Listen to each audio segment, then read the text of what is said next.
Hello, Upgradians. I have a note before we get started today. We had hoped that this was going to be our first regular episode, but there was one slight wrinkle that we didn't think was going to be a problem. Jason is traveling today as we usually record on Monday the 8th. So we recorded Sunday the 7th. We came in on our weekend, like, we'll do the show. We'll make sure everybody has a new episode of Upgrade for them. However, we now have Vision Pro pre-order information.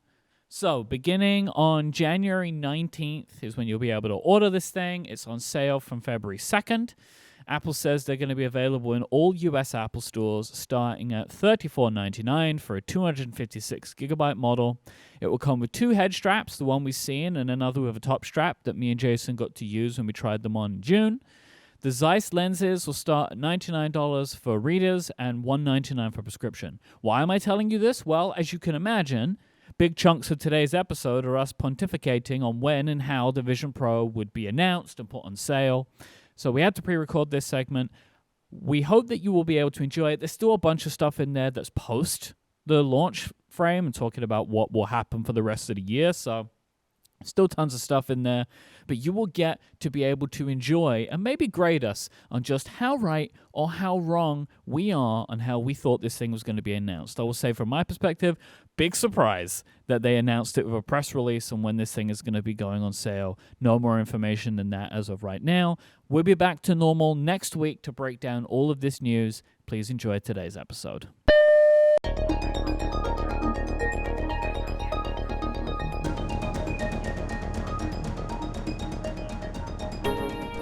From Relay FM, this is Upgrade, episode 494 for January 8, 2024. Today's show is brought to you by Factor, Vitally, and Nom Nom. My name is Myke Hurley. I'm joined by Jason Snell, and welcome to the January Upgradies. That's what we're doing. It's all upgradies all the time. All the time? All the time. No, let's shorten it to just like Upgrade. We'll call it just Upgrade. All right, that's good.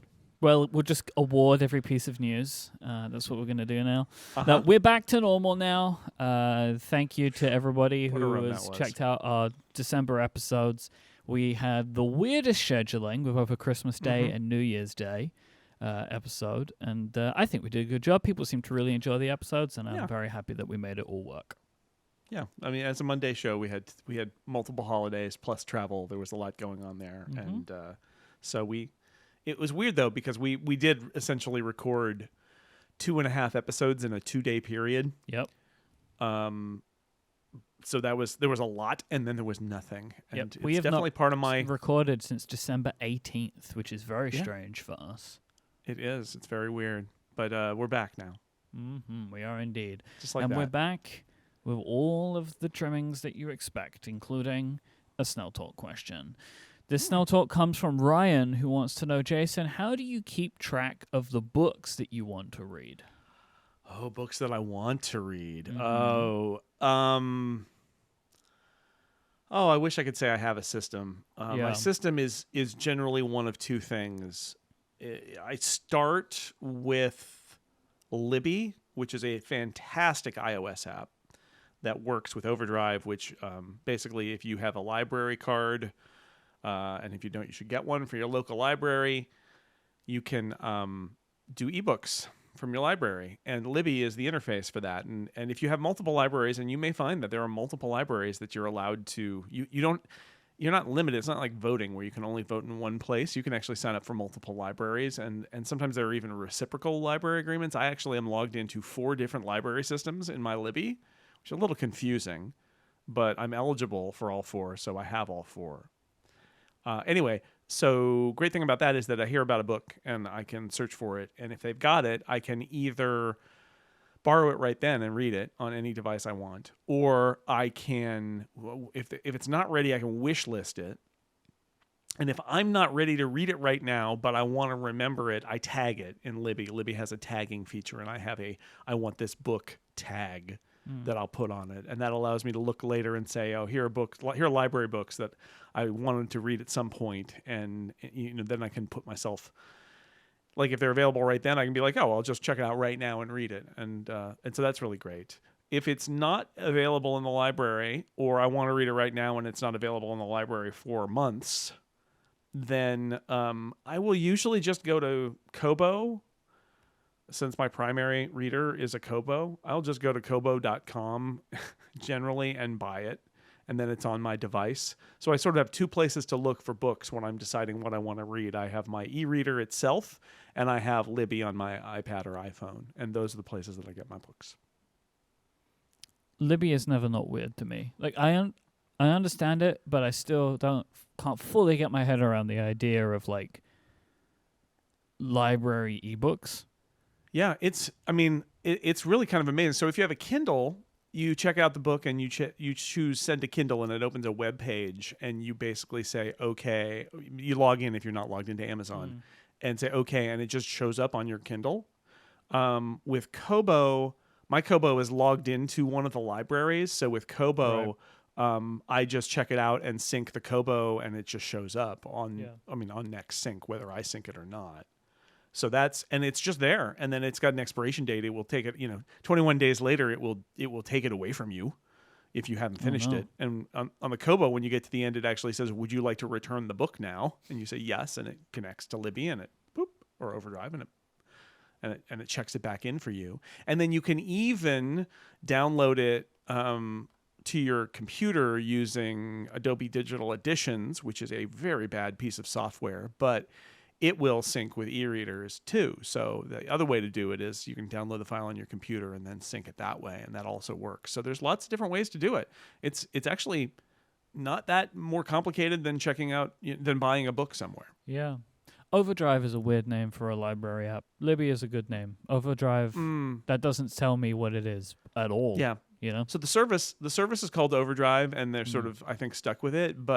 And they used to have an Overdrive app, but they created Libby as an app, and I think for the reason that you just suggested, which is it's actually for a library branded, friendly, consumer-facing library thing. Libby is a good name for an app. What's the name for that library book app? Overdrive. Yeah. Okay. Yeah. Just because you might need to go into Overdrive. I don't know why it's like that. Overdrive. Some brand names are not the best. Very true. Like there's the library also offers a bunch of video stuff, including movies and things that you can get from your local library that are digital, and that's usually on Hoopla, which is a thing that is a name that doesn't say anything about anything. And so also, Libby, Hoopla in the grand is scheme like, of things. You know what? Here's the thing. It would not surprise me if getting streaming video from the library is a bit of a hoopla. It is. In fact, it is 100% Hoopla. There you go. So maybe they actually chose the name correctly. But Libby, and Hoopla, I think you have like a limited number of movies you can check out in a month or something like that. But Libby, it's just like, you just read the book and then turn it back in and then read another book. Once I got in the habit, and as I realized just the support that the e-readers have, I highly recommend it. Even if you're reading on on your iPhone, you can actually read in the Libby app, or you can send it to the Kindle and read it in the Kindle app. There's lots of different options. It's pretty amazing. So check in with your local and regional libraries, find out where you can get a card and see who's got Overdrive. I highly recommend it. This episode brought to you by libraries. Libraries, they're your friends. Thank you to Ryan for that Snell Talk question. If you would like to send in a question to help us open a future episode of the show, go to upgradefeedback.com where you can submit one. I have some follow-up for you, Jason Snell. I will say today is an episode where I think by and large we are going to be covering what has been going on over the last few weeks while we've been giving out awards. It's been a month since we addressed current events. Let's put it that way. I also wasn't on the last regular episode, which is right, because that was John Siracusa. Yeah, was I? No, I came back one. Never. It doesn't matter. Anyway, follow up. Killers of the Flower Moon is debuting on Apple TV Plus on January 12th.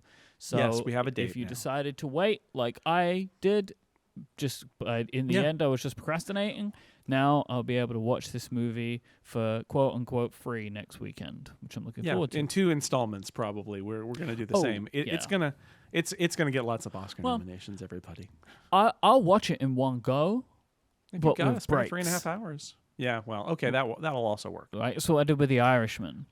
We just did our annual well, it's not annual. We just did our recurring family event when Jamie was visiting us too. We were all here, and we did the 6 nights of the Lord of the Rings, where we watched the extended editions. Oh boy! Which on disc, and I actually have the 4K HDR Ultra HD whatever Z Blu-ray that I bought after we went to New Zealand. Yep.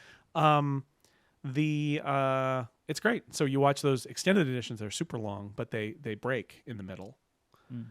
And you watch one half a night for 6 nights, and it was a lot of fun. So the intermission, they don't make movies with intermissions anymore, but that was a good kind of like set by the filmmakers intermission process. And I sometimes I wonder if for something like Killers of the Flower Moon, if Martin Scorsese could like offer it in 2 forms, like with an intermission and without an intermission. But I guess for most people, the pause button is the intermission. Yep. I kind of like the idea of the filmmaker saying, actually, this would be a good time to go to the bathroom if you want. You can pause it here. This is an appropriate... Because sometimes I pause it thinking like, oh man, another 2 hours, I got to go to the bathroom now. And then I come back and I unpause it, and like the scene ends, and then there's like a huge like story break. And I'm like, oh, why did I save those last 30 seconds? But you don't know if you're watching it for the first time. Anyway. Didn't Martin Scorsese do the exact opposite of this, where some places were putting intermissions in and he got really mad about it and like... Yeah, made the theaters stop. I don't know. I don't know if I know that story, but this is the thing: is like, you shouldn't do it without the filmmaker's permission. But the fact is, home video gives everybody permission, and so the counter argument would be, what if filmmakers who are making very long films actually built in an intermission? Either in theaters or for even home video. What would that look like? Could you do an intermission in software where it's sort of like there was a fade out and then it was like take a break or continue? Somebody should experiment with that. Yep, there were 2 cinema chains, one in the UK and one in Amsterdam, where they put intermissions in, and they got in trouble with Paramount and Apple for doing it. It's not allowed. Not allowed. Talking about not allowed, the Japanese Fair Trade Commission is working on a law similar to the Digital Markets Act in the EU that could force companies like Apple to force companies like Apple to allow, I should say, sideloading. I said allow 3 times, but I knew what I meant. You said it out loud. Else did. Yeah.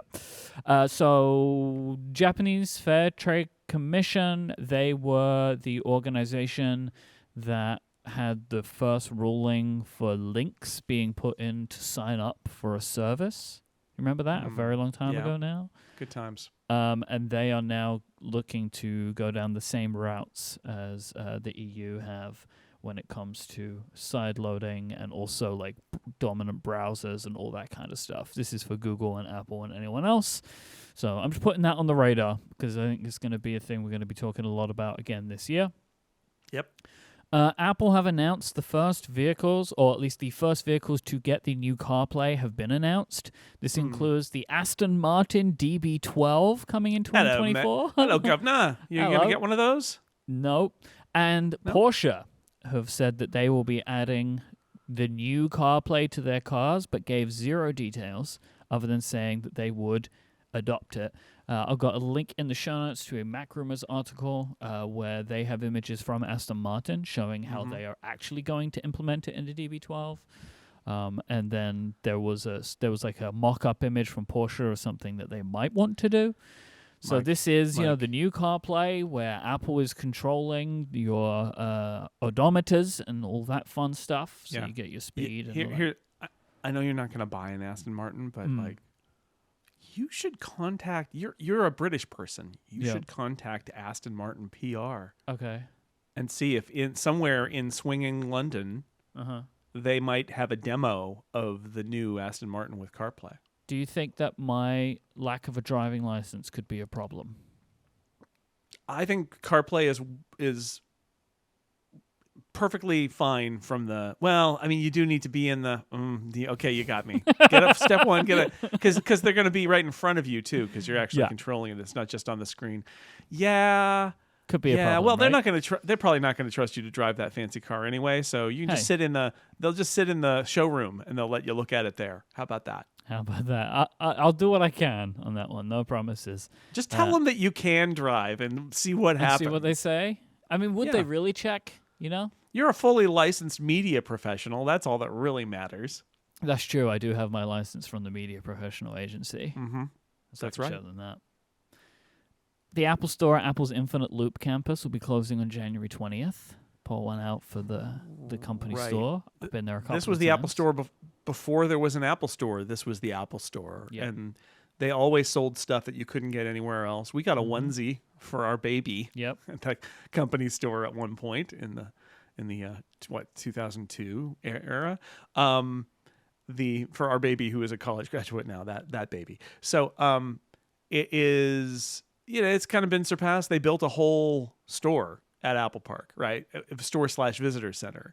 And it also sells unique stuff like merchandise that is just not available at any other Apple retail store. It's about 5 times the size of the Infinite Loop store. Yeah, it is. It is also, I mean, the Infinite Loop store has sold, I haven't been there in years now. They did used to sell, like, there were computers there and there were peripherals there and stuff like that. It was always, right, it predated the retail store, and then at some point they put it under retail, but it wasn't quite the same as a real retail store. The Apple Store at Apple Park is a real Apple retail store with extra stuff. And the company store, the Infinite Loop store, never really felt quite like that. It's so small. So I think the writing was on the wall. Honestly, I'm surprised that it is still there, but it will shortly not be there anymore. My understanding is they did sell some unique items because they sold some Infinite Loop specific items, not Apple. There's a lot of Apple Park branded Apple merchandise at Apple Park, as well as, but like, that's where I've got a t-shirt with a rainbow Apple logo on it. I'm like, where do you buy that? And the answer is you buy it at one of these stores. That's the only place. They don't sell those. It's a funny quirk of Apple retail that Apple does not spend any money on buy a t-shirt with the Apple logo on it in any place other than when you make a pilgrimage to Cupertino. It's pretty funny. I went there last WWDC, so WWDC last year, because I wanted to take a dinner there and it was closed. They were doing setup for a developer event there or something like that. And so it was very hot and we had to then stand and wait for an Uber to take us away again, which was very sad. Yeah. But she got her picture in front of the sign, which is really the real reason to go there. Yeah, well, it's rapidly becoming a nostalgia trip since there's it's not the center of the universe anymore at Apple, although it used to be, and it's it's they built a replacement for it. Oh, and it's like 1,000 times better. Like the is. visitor center at Apple Park is fantastic, right? That it's a store and like an exhibition space and a cafe and seating area, and there's also something to look at, because no offense to Infinite Loop, not much to look at, but you can look at Apple Park, you can see some hints of it from that little viewing area at the top. There was a world in which they did none of that, and I'm happy that they ended up doing all of it for the people that care. I think they knew that people were going to come because people come to Infinite Loop and they're like, okay, how do we deflect them, right? And it's like, we don't want them in the ring, because literally Infinite Loop, you can drive around it. Yeah. You can also just walk up to it. You can walk inside. I mean, they'll stop you. But you can drive and park. You can drive all the way around. You can do some power sliding as you drive around the loop. You can. And then you can park anywhere, which is also where the employees park. Although you're not supposed to. I think you're supposed to park only by the store. And then you can walk in or walk up to pretty much any of the buildings. And then they will stop you because you don't deserve to be there. You don't belong there. You don't have a pass. You're not seeing anybody. You're get out, and stay out. They very rarely said that to me, but occasionally. And I don't know whether they plan on gating that entrance, but on Mariani Avenue, but they could, because it was always a little bit weird. So when they built the new one, they're like, no, Apple employee parking and everything is completely separate, but across the street from the security gates, we've made a little place for the general public to go, and you can stay there if you want. And the Apple Watch Series 9 and Apple Watch Ultra 2 are currently back on sale. So now, in upgrade continuity, we have to be clear. We never covered them going off sale. Okay. Because as we recorded our last episode, they had just said that they were going to go off sale. And we were like, well, let's not even break the seal on that one, because who knows how it's going to change between now and and beginning of January, which is where we are now. So they went off sale and then they came back on sale. I'm gonna not give all the details, but basically they're in a patent battle with a company called Massimo over the blow oxygen sensor. If you do not know about this right now, there'll be some links in the show notes you can read up. But the point, thank you for only listening to Upgrade and no other tech podcast. Never know, I guess if you've never heard about it, you never know. I mean, surely we're at least one person's only source of Apple news, right? Yeah, I'm sure. I've had people say that Upgrade is their Apple or Tech podcast, which we appreciate very much. There's an Apple Watch kerfuffle involving patents, and it was briefly off sale. And then when the Biden administration declined to overrule the patent organization, which they did for Apple's benefit in a dispute with Samsung, but Samsung not an American company. Massimo is an American company. And despite the name, which makes it sound like it's done by Italian spies. Yes, I keep thinking it's Italian. Check with Federico on that one. But it's not. It's an American company. It's based in Irvine. It's like a mile from where my in-laws live, Massimo. So I could check it out. I could reconnoiter at some point in Irvine, in Orange County. So the Biden administration said, nope, we're not going to do it. Apple immediately appealed. The appeals court immediately basically said, okay, it can go back on sale while we consider the case, because it is taking a product off sale is harm. And generally courts are like, let's not do harm while we're waiting to process what's going to happen. And as a result, Apple has appealed and can keep appealing, and until it's all wrapped up, it will still be on sale. And presumably Apple and Massimo, I don't know, are they talking? It feels like this is all jockeying for leverage. Yeah. So the current the U.S. Customs and Border Protection have to make a decision on January 12th as to whether software changes that Apple wants to make would be deemed acceptable of Massimo's patents. Right. The appeals court that Apple went to that put like a stop to the ban, or a stay as it's called, has also asked the ITC, the International Trade Commission, to consider whether they would be willing to just stay the ban completely until the full appeals process has been completed one way or another. So that's a hurdle for Apple. Yeah. So they could potentially be ruled against and have to take it back off sale, or they could be told.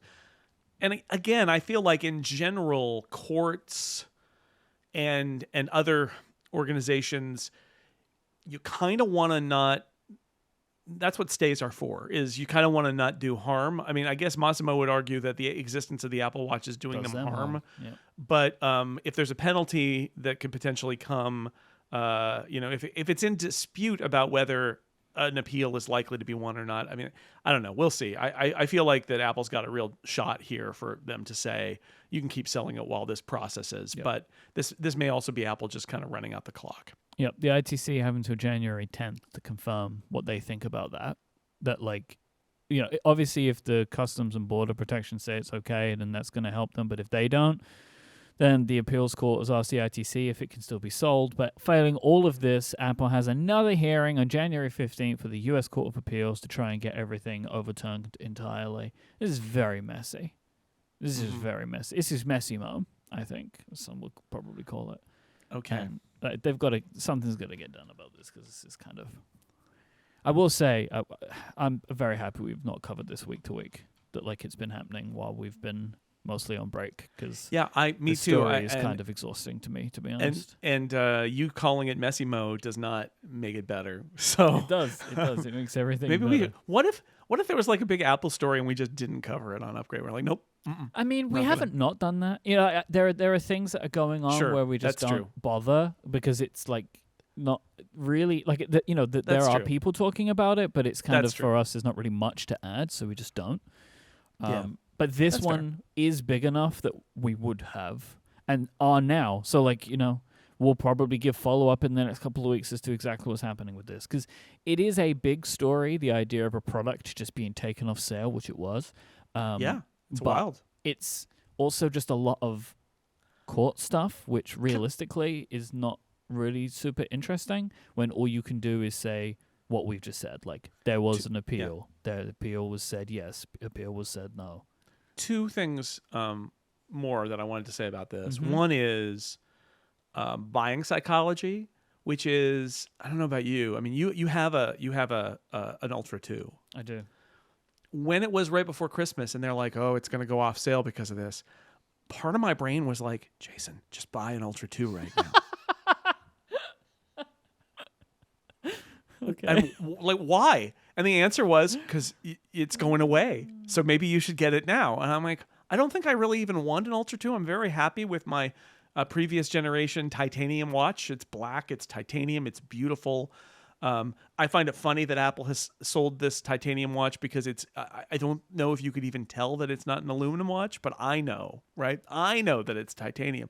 But, it fits my wrist and it's fine. And I don't need an Ultra 2. But part of my brain was like, Jason, but the Ultra 2, it's going away. Maybe you should get it now before it goes away. Because what if at some point in the future you decide you do want an Ultra 2 and it's not available in any store? What will you do then? And I didn't buy it, but I thought about it, and I thought that was a really funny bit of buying psychology, right? Of like, oh, we're going to take it off sale, and part of my brain was like, oh, buy it now then, before it goes away. Even if you don't want it, you got to buy it now. Anyway, my other thing is just that if they really wanted to make this perfect confluence, it would be Lionel Massimo. Love it. I don't know why you think that was acceptable, but mine wasn't. No, I'm just going further into the garbage dump there. So you're welcome. To me, everybody. This whole thing is hilarious because of the feature that is the problem, which is like realistically a useless feature of the Apple Watch because of how it's been implemented, which is the blood oxygen reading. Compared to the other health stuff, it's I know, right? Like if this was the heart rate sensor.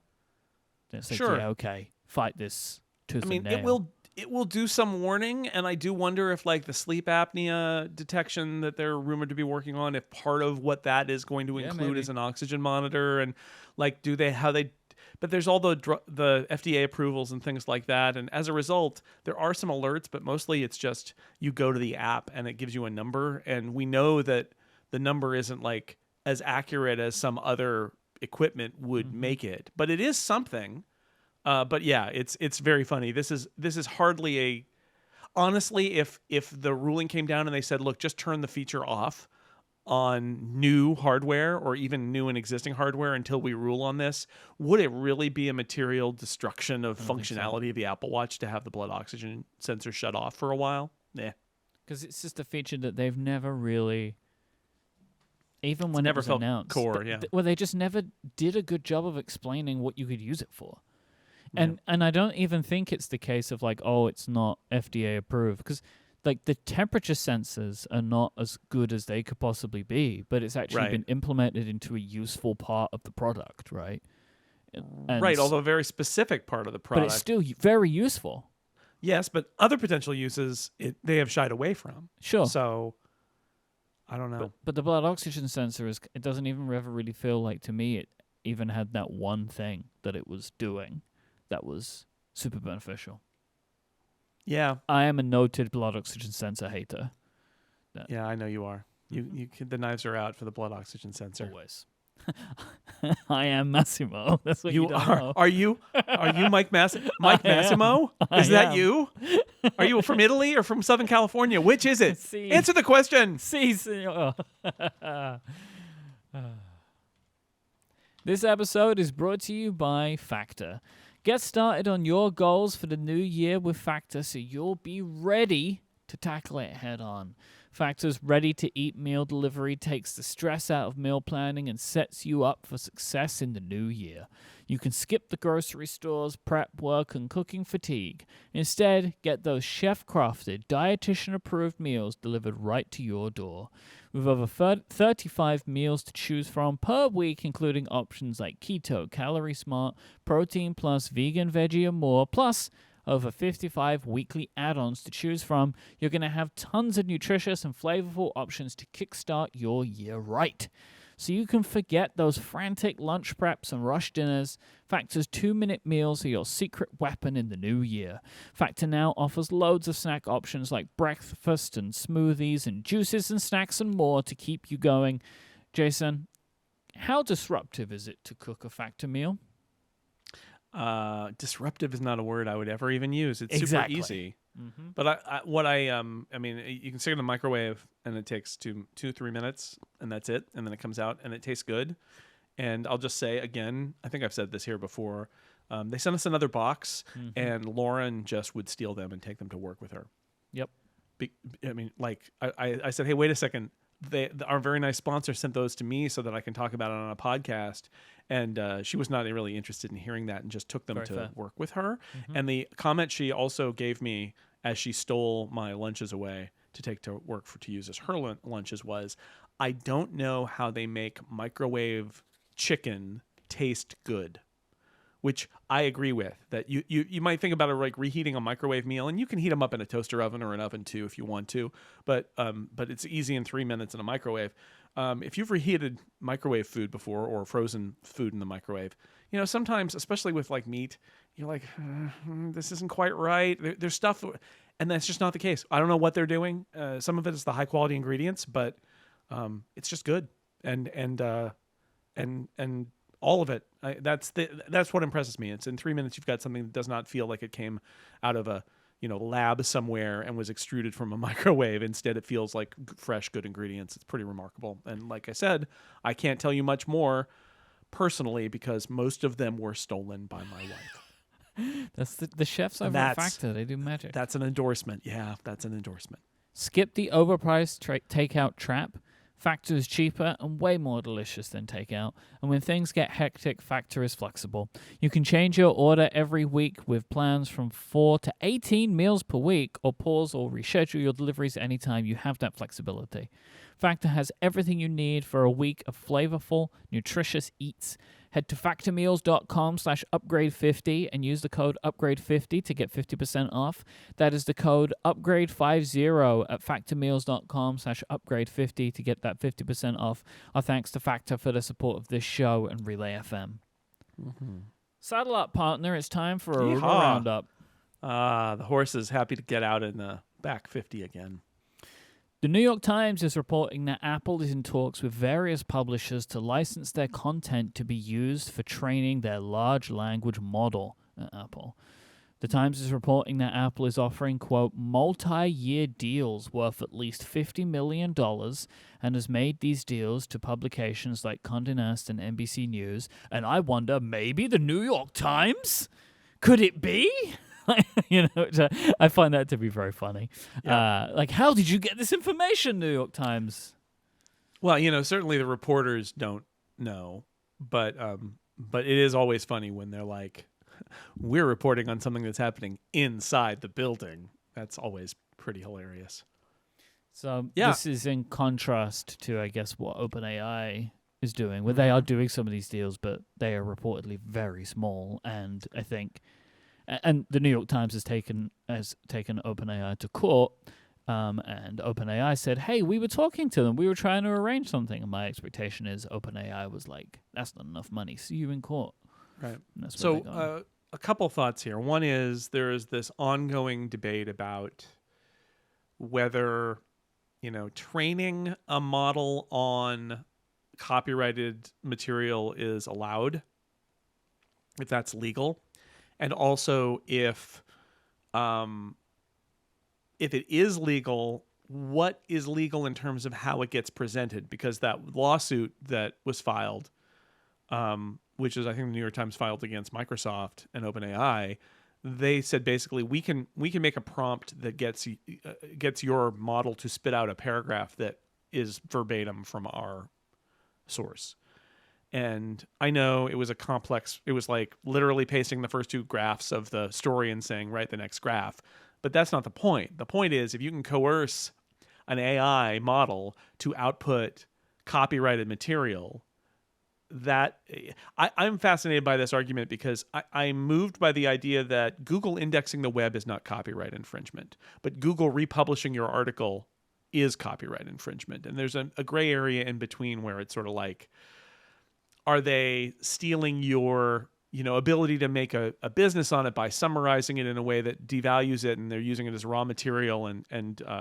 But leaving that aside, I feel like the big problem with a lot of these models is not necessarily that they're trained on copyrighted material. I do think that's a problem, but that there's no control over what they output, and they will frequently output something that contains portions of somebody's work. And so it's like a copyright violation machine, right? In some ways, like if you think about it, like let's say it's legal to train on everything that's owned by everybody, but it's still not legal to reproduce copyrighted material. And if I'm a lawyer especially, I start to look at these LLMs and think, well, wait a second, what's stopping the LLM from generating something that will get us sued for copyright infringement? And the answer is, as far as I know, absolutely nothing. And I think a lot of the controversy is about that, which is these things don't know what their sources are. And because you're feeding the copyrighted material in, you will get it back out. And there's two solutions to that. One is only, it's either you do a filter at the end that says, does this look like something that actually exists? Oh, it does, and don't do that. Or some sort of licensing agreement that says it's okay, not necessarily just to train, but like it's okay to train and that the output might contain some of my content because we've got a license for that.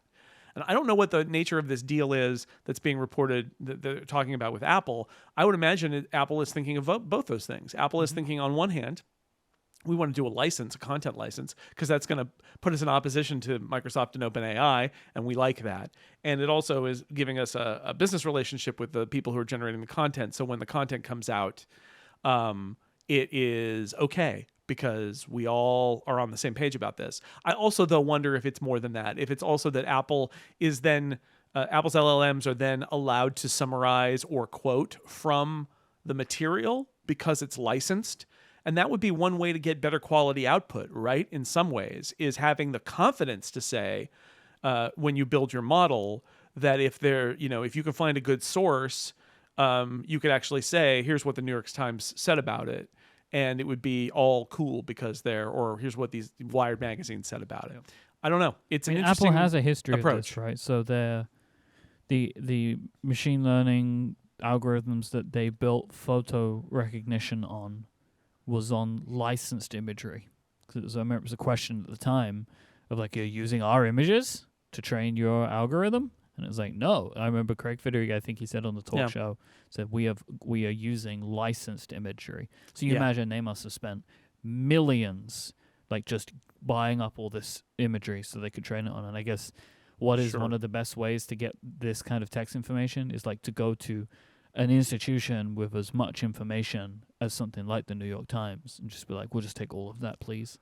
Just check out. Yeah, and Condé Nast and NBC News, and you build a sort of a licensed engine that is going to be distinct in some ways from some of the other models. And again, this LLM stuff and all the machine learning stuff, it's really interesting. I have no doubt that Apple misjudged the public's interest in the LLM chatbot kind of thing. I still am kind of amazed when I see some articles that are like, oh, Apple's like Mark Gurman's newsletter this week said Apple's years behind on this. And I'm like, okay, I can believe that Apple is years behind, that Apple, that people have been working on this for years and that Apple really only kicked it into gear last year. Okay, I'll accept that. But then his examples are like, because Google Bard and the thing in Bing are out there. And it's like, those things are embarrassing experiments. They're not real. Apple doesn't do embarrassing experiments in public. And it feels like a version of that same argument, which is, oh, Apple's late to the Apple Watch because Apple waited until it was ready to release the Apple Watch. And even arguably, they should have waited another year, but the pressure was pretty intense. It feels a little like that to me, which is like, well, wait a second. Bard and the GPT inside Bing, and what was the other thing that he said? He said, there was another AI thing where it was like, oh, Apple's way behind. Oh, Amazon announced a new version of Alexa. Like, I mean, did they even ship that? Or is it just sort of like it's just an announcement that they're going to do it? And like, to compare that to what Apple's doing, like, I'm sorry, I'm inclined to believe that Apple's a few years behind on AI. These are not great examples because they're not things Apple would do, right? Apple is not going to put out something like the Bard experiment where it's sort of like, I don't know, the results aren't very good, but you could try it out. And they're not going to do something like pre-announce that Siri is going to be better eventually in 2 years or whatever, right? Like they famously, they don't do that. So I need more evidence here about all of this stuff. But, and I'm inclined to believe that, yeah, they're late to the party. But what's interesting about this report is it suggests that they also got a different approach to this than some of their competitors. And maybe that is born out of the fact that they're late to the party. Maybe it's born out of the fact that their ML people are really skeptical about where all the AI stuff has been going and is going, and are trying to approach it. And that doesn't necessarily mean it's a better approach, but they're approaching it differently. I don't know, but this is also, another data point. I think there's just a difference in the companies. I think Apple is well aware that there is no world in which anyone would accept Apple taking this data without paying them. Like, people are asking questions about OpenAI, like, I think rightly so. But if Apple did it, we're in a whole different scenario. No one's going to accept that, right? So like, they're going about it the right way. I mean, Google's doing it, Amazon's doing it. So, but I think you're right in the sense that Apple wants to differentiate, and there are lawsuits going on. And like, let me tell you, it is no coincidence that the lawsuit and the Apple is going to pay stories happened within a day of each other, right? Yeah. That is not a coincidence. For sure. Yeah. That is, the whole message is, here's the right way to do it, here's the wrong way to do it, from somebody, perhaps the New York Times. I don't know. But like, it's interesting. I don't know. Again, I'm not trying to say, oh, Apple, I've got the inside scoop. Apple really is killing this. Like, I don't know. They probably were behind. They were caught flat-footed. But they're also, their attitude to machine learning has always been different. They've been shipping machine learning-based products for years. They have different standards. And there's an argument that maybe their standards are a little too high. But time and again, what we've seen is Apple gets criticized for being late to the party, because everybody else is pre-announcing things or doing experimental things. And then Apple comes in at a moment when it's a product that Apple would actually be proud of. And all of what is surprising when you're in it is that all that stuff fades away. Like, do we really remember now, really, unless we do this for a living maybe, that like that first Apple Watch, when it was coming out, when it was like 6 months before it was even introduced, let alone shipped, people were writing stories about how Apple desperately needed a new product and Tim Cook needed something to justify him being the CEO. Those were ridiculous then, but there was a lot of it. There was a lot of heat because people are people, and they're impatient and they want to be entertained. And it doesn't necessarily mean that, Apple has to exercise discipline to be like, I know people want to be entertained. People want us to, the hot thing is chatbots. We need to launch a chatbot, but we need to do it right. Now, that could lead to complacency and it could lead to Apple missing the boat. It absolutely could. But I keep thinking about things like the Apple Watch, where it was the most important thing ever. And yes, a lot of us looked at it then and we're like, guys, the iPhone is the most important thing. And it's going to remain the most important thing. The Apple Watch is a nice thing if it happens, but it's never going to be more important than the iPhone. And yet, that was the case. And then the Apple Watch shipped, and it was what it was. And 6 months or a year later, it blew over, and everybody was kind of over it. And like I said earlier, I think we could all agree, thinking back on that original Apple Watch, it was kind of too early, right? It was running everything on the phone and projecting it onto the watch. It was a little early, if anything, but they shipped it because they were under intense pressure to do it. So I think about with the AI stuff is that we're comparing apples to oranges here. We're talking about companies that can afford to put up experimental things and have them be terrible and have like horrible output that misleads people and makes people file like legal briefs that are citing cases that don't exist. And they're like, what you gonna do? It's all an experiment. And Apple couldn't get away with that. But it also is possible, and I think actually likely, that Apple's vision of where machine learning tech was going to be applied in its products maybe lacked a little bit in terms of where the technology was going to take great leaps and capture people's imagination. And I think both of those things can be true. So I'm interested. This is going to be a great year to answer this question of like, well, what can they get in a product this summer? Yep. What can they get in the OSs? But this story about the licensing says it again, right? Which is like, if you're expecting Apple to just jump in and play the exact same game as everybody else, they're not going to. And like, what part of Apple do you not understand? They're not going to do it. It's just not how they're wired. And they may succeed, they may fail, but they're not playing the same game. They're just not. Ming-Chi Kuo is reporting that the ultra-wide camera on the iPhone 16 Pro will feature a 48-megapixel sensor. This would allow it to capture much more light and generate higher quality images. I would love this because I have been unhappy for the last couple of years of how frequently the iPhone switches to like the ultra-wide macro for setting macro. when you're close to stuff, because it produces a worse-looking image. Like they can be like definitely not as good in low light. So my hope would be that this would help make that better if they had a lens with that sensor behind it that could take things from closer instances and still get that benefit. So that would be good if they do it. A lot of good bits here. Remember, ultra wide gives you even more area. Like you could use this for center stage. You could use this for macro. And I think one of the big motivators here is if you use this with the main camera to do stereo videos, 3D videos for the Vision Pro, it's cropping from a much higher sensor. Because it's it's going to be one of the eyes along with the main camera. That's how they do that.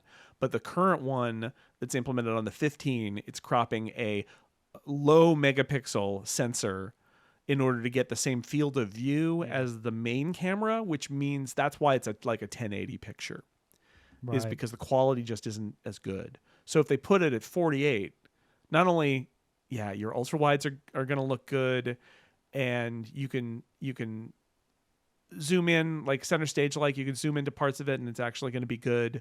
Macro is good. Stereo capture is good. It's funny because in a normal world, Apple probably looks at the ultra wide and is like, why does this need to be higher quality? But then you start to tick off, but we use the ultra wide. It's like a utility camera. We use it for a lot of other stuff.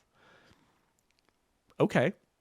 Like I think they use the main for center stage when you use continuity camera, but like the ultra wide has more coverage. So I could see a scenario where you even used it for that and said, if you need to go outside the frame, switch to the ultra wide, and then you can go even further to the left or the right and get everybody in there. Like there are a bunch of uses for it, right? To having that ultra wide. And so we've reached the point now where they look at the ultra wide camera and they're like, oh yeah, I guess it should be better, which is great. I love this report. The idea that Apple's not sleeping on its other cameras, that, because they all should keep getting better. Mark Gurman is reporting that the iPhone 16 lineup will include a new dedicated button that you can press for taking video. I'm assuming also photos, but Marcus just said video. It will be a capacitive. I don't know. Yeah, it will be a capacitive button on the bottom right side of the phone where the millimeter wave antenna is if you have a US model. The button will not physically move, but it will feature haptic feedback and force sensitivity. So it'll be an area that you'll press. Apple did this with the home button for many years when it moved to Touch ID. This is very interesting and weird to me. It's just like a button. Like why now? Like I know why now, the but button also czars emerged from their tomb after now? many years. This is odd. This is an odd one. I would like it. Like why not? But it's one of those things where, like, we were just talking about the 3D video, like spatial video. Yeah. This might be part of the reason, but it is just like a funny thing to, after all these years, you now put a physical, quote unquote, button on the phone for capturing media. Two new buttons in 2 years. Yeah, they're two new buttons in 2 years.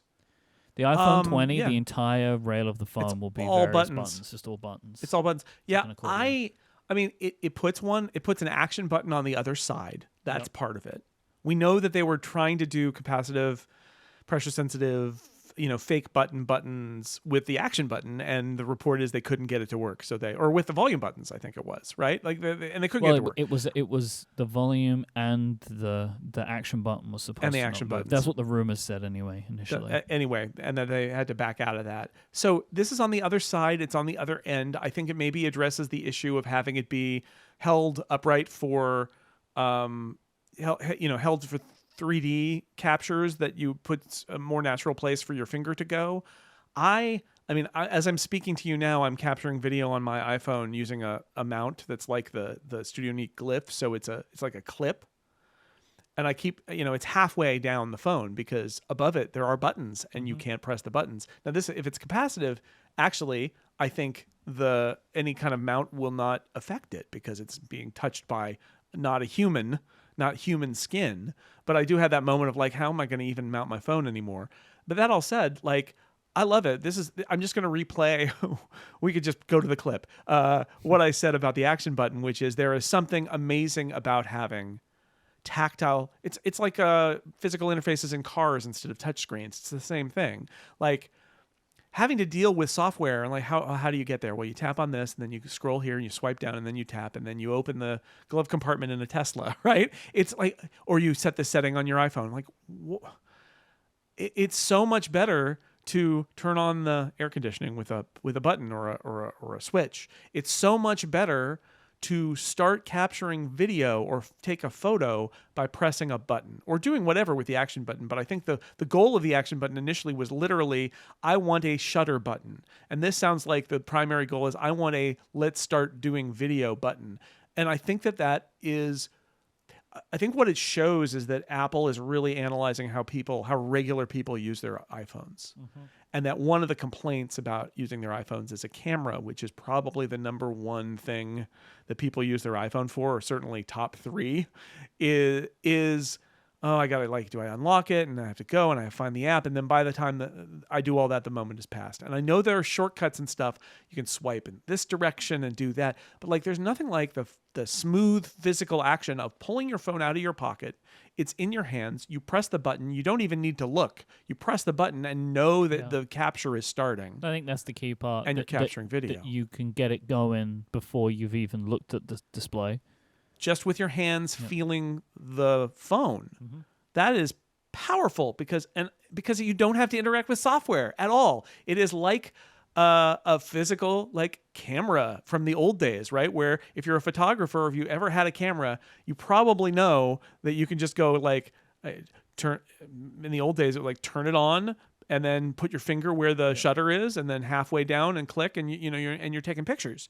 There's no okay, well, first you gotta turn on the camera, and then you've gotta tap on the back of it in order to do that. No, it's muscle memory. It's physical, and there's great power in that, especially for something like capturing video or stills where your eyes are not really on the phone, and you don't want them to be on the phone. You want them to be on the subject. So I don't know where this comes from that Apple is just suddenly adding buttons everywhere, but I love it. Bring it on. Bring on the all button phone. Fine. We'll figure it out. But a few discrete buttons. You don't want to overwhelm people with buttons. Then it's like the Apollo lunar lander, right? It's like this is maybe too many buttons, but surely a few more buttons would be welcome for things like capture. This is great. I love this rumor. I look forward to the disasters with cases again. Oh man, yeah. Well, case making is a lucrative business, and nobody said it would be easy. Sure you gotta toughen up, case makers. This episode is brought to you by Vitally. Customer success teams are facing a problem. How do they connect customer data back to their work? Vitally changes this. It's a new kind of customer success platform, an all-in-one collaborative workspace that combines your customer data with all the capabilities you expect from today's project management and work platforms. Because Vitally is designed for today's customer success team, that's why it operates with unparalleled efficiency, improves net revenue retention, and delivers best-in-class customer experiences. Vitally is the solution to helping your customer success teams keep a better pulse on your customers, which maximizes productivity, visibility, and collaboration. You can boost your bottom line by driving more revenue per customer with Vitally. And if you take a qualified demo of Vitally, you'll get a free pair of AirPods Pro. So, if you're a customer success decision maker actively seeking CS solutions, working at a B2B software as a service company with 50 to 1,000 employees, and you're willing to explore changing customer success platforms if you already have one in place, schedule your call today by visiting vitally.io/upgrade and get that free pair of AirPods Pro. That is vitally.io/upgrade, vitally.io/upgrade for a free pair of AirPods Pro when you schedule a qualified meeting. Our thanks to Vitally for their support of this show and Relay FM. So let's look ahead a little bit to the rest of this year and the Vision Pro specifically. So here's my kind of imagination for how this thing plays out roughly, right? Okay. We're going to start the year with an announcement of some kind, right? However that happens doesn't really make too much of a difference for the fact that it will happen.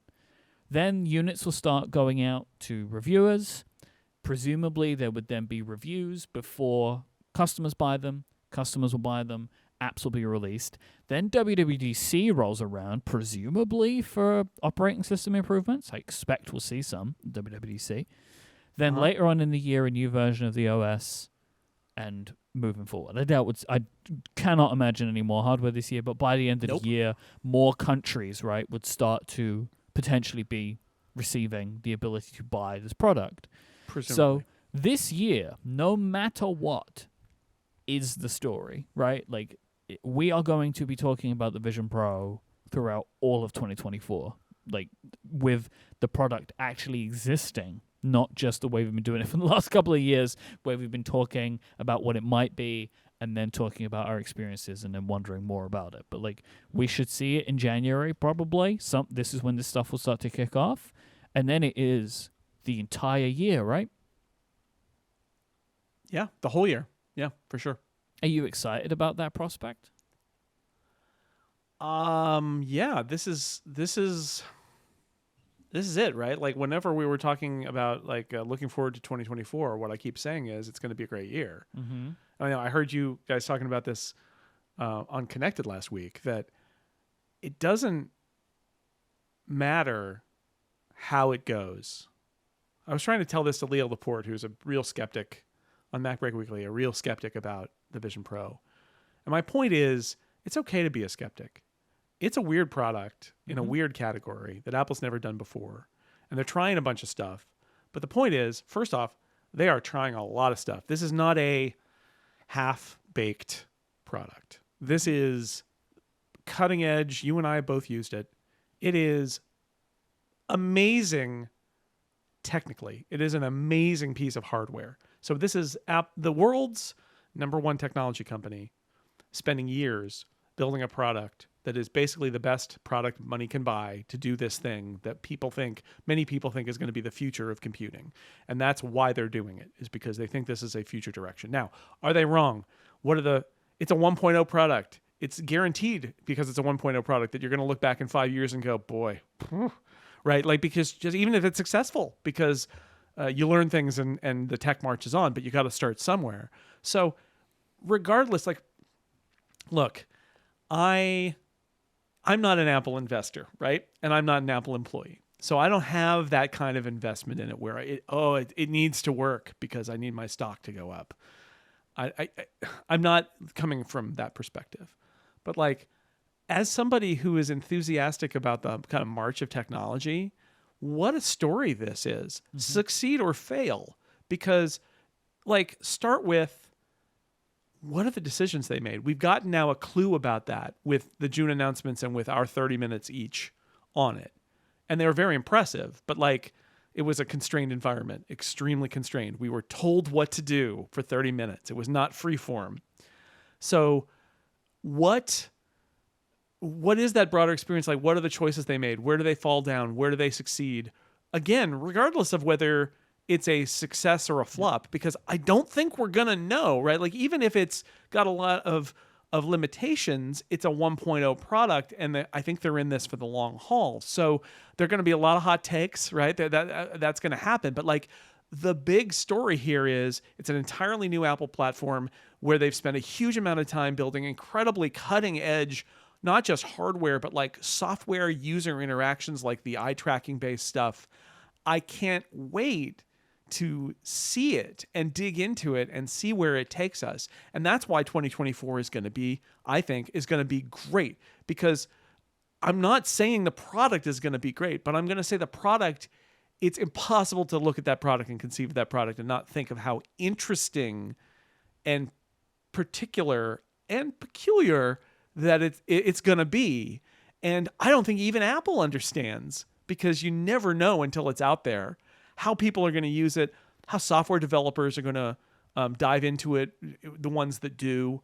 Like, all of that is, you can't even conceive of it until you start the clock and start shipping it. Like, there are just fundamental questions that we don't have the answers to. Like, What is it like to use it for 1 hour? Is it uncomfortable? 30. Is it the same what is as it like half to an use hour? it for 32 minutes, Yeah. right? Like, we don't know. We don't know. Like, what is it truly like to watch a movie on this thing? Like, is it actually a nice experience? Like, it looks like it Right. would be, but we don't know. What is it We don't know. like to write an email? You know, like, what is the keyboard like Well, to use on this thing? yeah, Like, there are just all these things that that are fundamental to the product that we do not understand yet. And like, just this whole idea, this idea of spatial computing that Apple is trying to bring to the world here, right? Where this thing isn't just a media entertainment device; it is a full-on computer. And you can use it. Like, what is that world truly like? Like, an iPad you put on your face. What is that? Yeah. What is that like? Do you want to spend your afternoon moving your head left, right, up, and down? Like, is it? I is think it nice or is it not nice? We don't know these things. That is one of the questions that I really am curious about. Is if I sit at this desk, and instead of using the display, the 27-inch display that's here, I use a big display. Or a great use case for me is if I go visit my mom in Phoenix and I sit at her dining room table with my MacBook Air, but hovering above it now is a giant screen that is my Mac in Vision Pro. Could I do that? Could I use it that way? They say you can, but like, they say a lot of things, right? That's when reality meets PR. That's when we get in there and we're like, okay, well, here are what the issues are, and I can't even make up what those issues are. I don't know. Is there an amazing workflow where there's like, I was thinking about like the fact that it runs a lot of common Apple apps.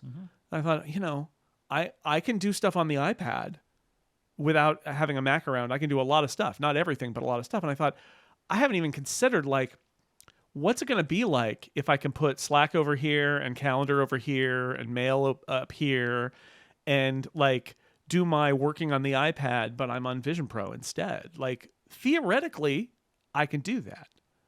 But we don't know whether you do that for half an hour and you're like, nope, forget about it. Or whether it's something you could do for all day or half a day or a couple of hours. Like, and watching a movie and relaxing and playing a game. Like, we don't know. We just don't know about that, because people inside Apple know, and maybe some developers know a little bit more in the developer labs, but really nobody on the outside is going to know until we set these things up and use it for minute 31 on. What are the apps going to be like, right? Like, people have been dreaming this stuff up in their minds for a while, like them working in the simulator. There is the opportunity for experiences and applications that truly open our minds to what this world can be. Like, I've said this in a few places now, so I'm apologizing for repeating myself, but I am kind of coming to this as this is probably the most important thing that Apple has done in my time covering them professionally, because it is a brand new thing with large ramifications. Like, the Apple Watch is the only other thing that was brand new, but it was never positioned as being a computer. Like, that's a different thing, right? Right. It's an iPhone accessory. And also that was 10 years ago. 10 years 10 ago. years ago. Yep. It was a very different time. This is a computing platform. Yeah, it's a new Apple computing platform. Yep. Completely new. Well, I mean, completely with an asterisk. I guess I would say the last time that there was anything even remotely like this was the iPad introduction. And although the iPad was a lot like the phone, the Vision OS has a lot in common, but it's also 10 years on. So I would say you could make a very easy argument that this is the biggest Apple hardware introduction since the original iPhone. And like the way that I have been thinking about this in my mind is like it is adding the third input mechanism, right? So we had the mouse, we have touch, we have eye tracking. Eye tracking, no. Which I was over Christmas when we were in Bucharest, there was some of our friends were asking me about it, and I kind of hit on a thing which is how I remember it being. And again, as I said to them, I have not dined out so much on half an hour in my entire career as I have on that 130-minute experience that I got. Right. But as I've reflected on it for the last 6 months, one of the things that I remembered is like the eye tracking almost, when you get into the flow of it, feels a little bit like mind reading. It does. Because For sure. you naturally look where you want to interact with. So the fact that you are like, oh, I want to look at Discord right now, and your eyes will just go to Discord, and then Discord is ready for you to interact. Like that. Yeah. There is so little delay between these things happening in your brain. It just felt like the device was just ready and working with me. And it's reading your mind.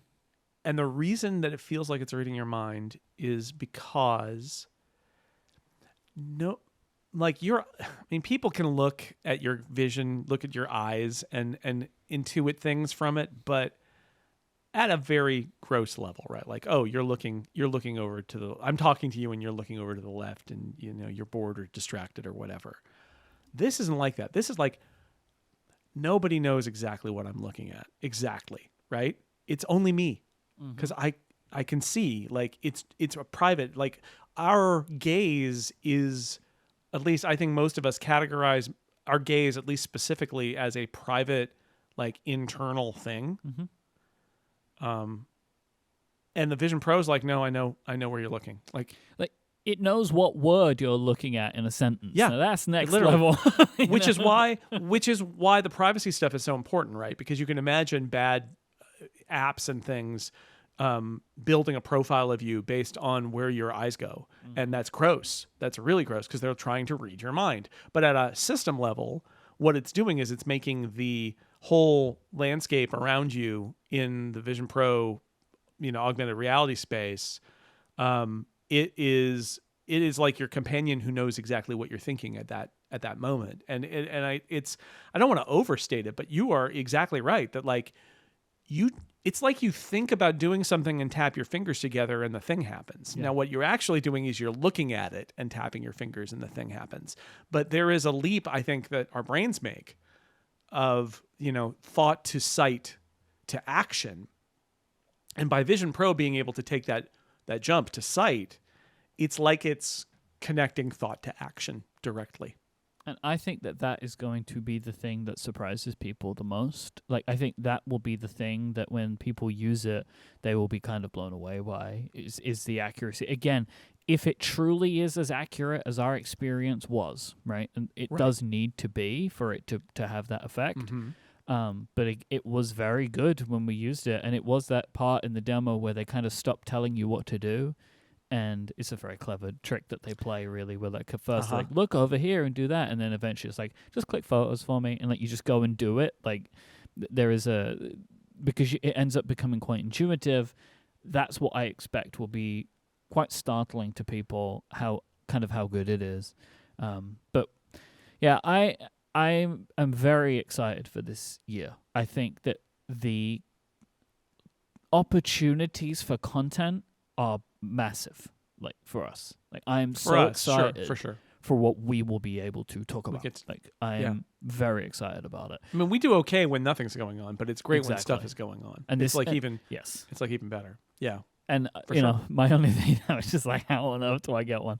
And like trying to plan this out in my year is the most complicated part, but I will try everything possible within my power. To the United States, I guess. I mean, that is my plan, right? Like my plan is order one and then book a flight. Schedule a pickup, book a flight. Yeah. I wanted to say the one thing that I'm most interested in seeing, I'm sure there are going to be a lot of things that are in the shipping version of the Vision Pro that surprise us, that Apple has withheld, that they perhaps will even mention. I'd be actually a little disappointed if they're like, nope, everything we showed in June is all that there is, and the rest of it we took out. I would be a little disappointed. I want there to be some more stuff that they withheld. I think there will be. But the one thing that I'm sure they withheld that I'm really curious about is voice control. Because we didn't see any indication of Siri or anything like that. And when you start to think about stuff, especially what I think about is text input, right? but also, more abstract commands in general, I can see how you can go really fast with Vision Pro with your eyes and with your hands.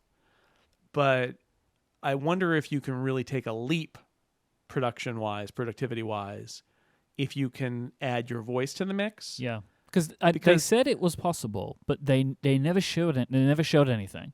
Right. And tapping on a keyboard, like if I want to answer somebody's text who sent me a message, I will see, but like I have a hard time imagining that my preference is going to be to tap on a virtual keyboard instead of being able to dictate the answer. Yeah.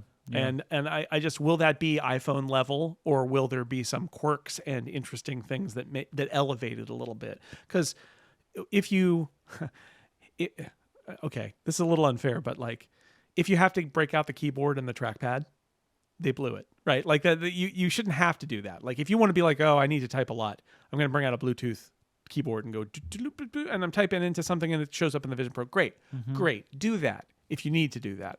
But like, if I'm tapping things out on the little virtual keyboard inside, like there needs to be some more. So I'm curious about how well that integrates and if it's just iPhone level Siri or if there's some extra stuff going on there. I'm digging around on the page, and again, this is nothing wild, but they're like, to dictate, you just look at the microphone button and start speaking is one of the things on the page. Yeah, and baby. See, and we didn't get to use that, but like that's that mind reading thing again, right? Which is you look at the microphone and you give a command and then you look away, and it's not. I don't know. It feels different to me than having to sort of take a deep breath and call the assistant to you. Ahoy, telephone.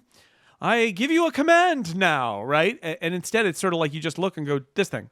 And then you move to the next thing. And it's just, it just becomes part of the user interface. That's really interesting, depending on how they execute it. It's probably not, well, it's not long now. Not long now. Not long now. Not long, no. It's, I love that we don't really understand how the rollout's going to go. That's also exciting. But like this month, like weeks away, if not days now. Very exciting. This episode is brought to you by Nom Nom. Nom Nom really cares about your dog's digestion. They have a especially extensive pet microbiome database to help create better recipes for every breed, size, and digestive sensitivity. Nom Nom delivers freshly made dog food with every portion personalized to your dog's needs so you can bring out their best. And it's all made with real wholesome ingredients you can see and recognize without any additives or fillers that contribute to bloating and low energy. That's because Nom Nom uses the latest science and insights to make real good food for dogs. Their nutrient-packed recipes are designed by board-certified veterinary nutritionists, freshly made and shipped free to your door. Jason, I have had the pleasure of meeting your lovely dog. In fact, we'll call Upgrade Dog, because they've been present during certain episodes, and I think yes, they were, and had to be taken away and consoled by Adina at one point too. So yeah. How important is your dog's nutrition? It's very important, and Maisie, in fact, what happened is Nom Nom shipped us some food, and then Maisie took it to work with her. Wait a second, that's a different story. No, I got it wrong. No, I fed it to her, and she loved it. Like, I mean, again, this is when we got her, she was malnourished, and it was very important for us to get her good nutrition because she was a rescue, and she was on the streets, living rough on the streets. And we just had a year with her, and we have a before and after picture with her, and it's pretty remarkable, the difference. So it's super important. Nom Nom have already delivered over 40 million meals to good dogs like yours, inspiring millions of clean bowls and tail wags. Plus, Nom Nom comes with a money-back guarantee. If your dog's tail isn't wagging within 30 days, Nom Nom will refund your first order. No fillers, no nonsense, just Nom Nom. Go right now to get 50% off your no-risk 2-week trial at trynom.com/upgrade. That is spelled trynom.com/upgrade for 50% off. That is trynom.com/upgrade. Our thanks to Nom Nom for their support of this show and Relay FM. It is time for some Ask Upgrade questions.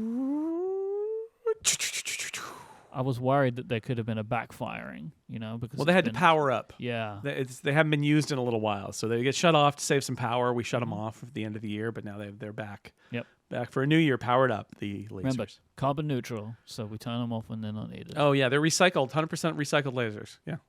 They just fire around a container. We just capture them. Yeah, it's like, it's solar power, so we get the light from there, and then we generate the lasers. Connor asks, I'm looking to upgrade my Intel MacBook Air, and I'm looking at either the M2 MacBook Air or the M3 Pro MacBook Pro. Cost is a factor, but I also don't want to hit a ceiling in a few years. I'm on Zoom all day for work with an external display. Then I use Xcode at night for my side project. I travel about once a month on average, so weight is a consideration, but not a huge one. I'm mostly worried about performance. What do you think Connor should go with, Jason? Well, the key phrases I zoom into here are I use Xcode and I travel about once a month, so weight is not a huge consideration. And I put those two things together and I say, especially since you were coming from an Intel MacBook Air, you could get an M2 Air and you're going to be fine. You're going to be happy. But you also are concerned about hitting a ceiling in a few years, and you're using Xcode, and you don't travel every week. You're traveling once a month, and you're not desperately concerned about weight. And so I'm going to say MacBook Pro. I think Xcode, the performance is a concern for you, and Xcode means that you're actually using it pretty intensely. So that's where I come down, is I think you could get an Air and it would be fine, but I think you're going to be happier in the long run with the Pro because of that Xcode use and because the weight isn't super sensitive for you. Yeah, while I am definitely team MacBook Air, I do think in this particular circumstance, like if you can stretch to the M3 Pro MacBook Pro, you'll probably get more out of it. The Xcode was the flag for me. If you hadn't said Xcode, I'd been like, the Air is going to be fine. It's going to be good enough for performance and battery, and it's nice and light, and it's fine. Xcode, I'm like, okay, yeah, probably you should try to get a MacBook Pro. But the Pro, M3 Pro, like he said. Yeah, I do still pause a little bit on, and I am one of these people just because how my circumstances ended out, which was using the MacBook Pro with an external display. Because the display on the MacBook Pro is so good, it's almost like you're robbing yourself of something, which is it's frustrating. I am still frustrated that Apple have not released a standalone display with the same specs as the MacBook Pro display, right? With ProMotion and stuff like that. I think it's you're taking this beautiful display, enclosing it, and then plugging it into an inferior display, which is what I do, and so many people do it, and I think it's a shame. But when you do use it as a laptop, when you're traveling, you'll have a great time with that display. Yeah. Darian writes in and says, what do you guys think of my prediction? Given the Mac's 40th anniversary on January 24th, and accordingly the anniversary of the famous 1984 Big Brother ad at the Super Bowl, combined with the launch of the Vision Pro early this year, what if we combine all of these things together? Apple will revisit that history of another Super Bowl ad that introduces the largest audience on Earth to the new vision of spatial computing while calling back to the Big Brother ad and honoring the 40th anniversary all in one shot. Well, okay, largest audience on Earth doesn't see the ads. They only see the game. So that's the first thing. It is the highest rated, I think, thing. I mean, the Olympics are this year, so it might not be the highest, but pretty close. In Duran's defense, the ads of the Super Bowl are like an event of They are its an own. audience unto themselves. That's true. Yes. I think that Apple Super Bowl ad, yes, probably. Tied to the 40th anniversary and the Big Brother ad with Vision Pro, I mean, it's not impossible that they'll do something like that. I would have a hard time imagining that the Vision Pro will... I don't know. I think there'll be an Apple Super Bowl ad. Vision Pro may be involved. It may not be. They may just be like iPhone. We got to sell more iPhones because the iPhone is where they're going to make their money. But it wouldn't. My answer to Darren is maybe. Like I wouldn't bet against it, but it's a very specific prediction, right? That they're going to do a Vision Pro. You'll eat a hat. I will eat a hat if they do a Big Brother ad. Are you kidding me? They are Yeah, Big I think Brother so. now. They are Big Brother. Nobody mentioned Big Brother anymore. Like that is Nobody not, mentioned Big Brother. They can't do that. Like the last time we saw the Big Brother ad, and what I think more people living today reference it to is when Fortnite ripped it off about Apple. About Apple. Yep. I don't think they're going to do the 40th anniversary Mac thing. I mean, who knows? But I would say, remember the Apple did the thing where they put the iPod and the earbuds in her ears. Do you remember that? Where Apple defaced their own ad? No, I don't remember that. Oh yeah, they did it in the iPod era. They did a version of the ad where she's wearing the white earbuds. Oh my god. Yeah. Yeah, but that was still pre-iPhone, right? Yeah. No, I'm just saying that they've tread that ground. I don't think. I think there will be an Apple ad in the Super Bowl, and it might be for Vision Pro, but that's about all as far as I would be willing to go. Brandon asks, "What do you think the storage tiers will be for the Vision Pro?" I hope there are none. I hope it's one configuration. Please don't make me choose. Right? Like, it should have a lot, more than enough. It costs $3,500. Mm-hmm. Don't make me choose. Like, the only things that should add expense to this are my prescription lenses and any accessories I want to buy. Yes. There should not be multiple storage tiers. I think when it starts at $34.99, I agree. I think probably not storage tiers, and instead you got to pay for the lenses, you got to pay for the cover, you got to pay for an extra battery or an extra cable. Like there are accessory issues that you'll pay extra for, but I agree with you. I hope, and I can't even conceive of what the tiers would be. But like the idea of like, well, for $34.99 you only get 512.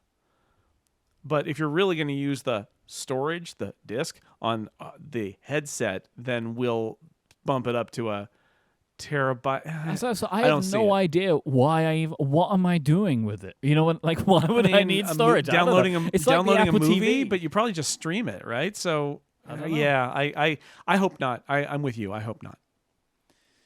And Kevin asks, my current television is a 50-inch 1080p plasma. Instead of dropping thousands on the latest, greatest television, do you think I should just wait and get a Vision Pro? I live alone, so family use is not involved.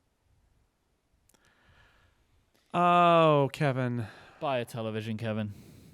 Yeah, I think so. I think so. Because then it's just on. You can have it when you're cooking dinner, when you're not going to have a thing on your face all the time. Right? You buy a television. Honestly, if you're really concerned, and you've got a plasma now, like you can get an OLED for fairly reasonable. You can get a enormous regular non-OLED backlit display that does HDR and has local dimming for under $1,000. That's way larger than your current TV. Mm-hmm. So you could also just get a nice 4K HDR TV and save the rest of your money for a few more years until this all gets shaken out. But I would, even if you want to buy a pricey OLED, I would buy a pricey OLED.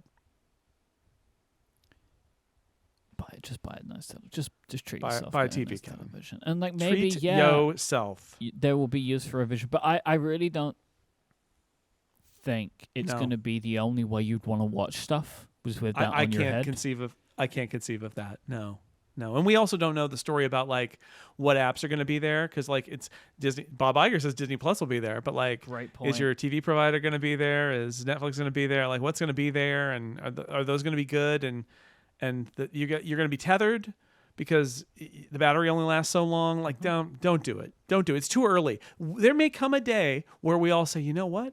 Single people who never watch media with other people don't even need a TV anymore because of the Vision Pro. I don't think we're there yet, and I don't think this new version, this first version, is going to bring us to that point. They'll even be like, it's cheap enough that everyone in the house has one, like a phone, and we can share play and just watch it. Like, like there is a world in which that happens, but we're years away from that. Anytime soon. Yeah, right.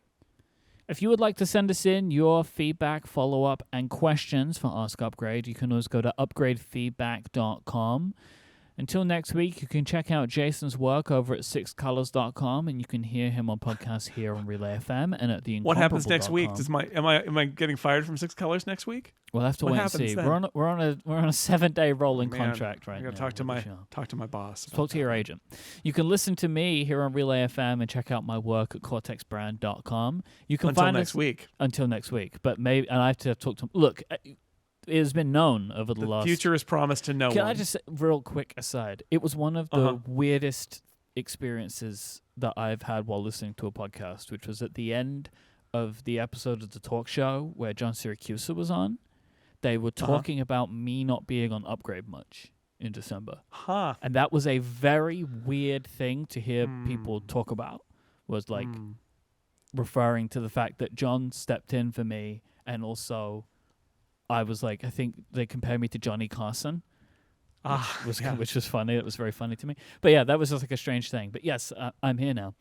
You can find us on Mastodon. Jason is at jsnell on zeppelin.flights. I am at Myke, IMYKE on Myke.social. You can find the show as Upgrade at relayfm.social. You can watch video clips of the show there that we produce every week. We have loads of really fun clips, the best moments in the show every single week.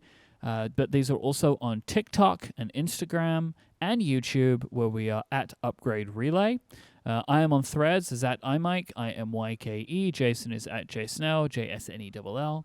Thank you to our members who support us with Upgrade Plus. Thank you to our sponsors, the fine folk over at Nom Nom, Vitally, and Factor. We'll be back next time. Until then, say goodbye, Jason Snell. Happy New Year, everybody.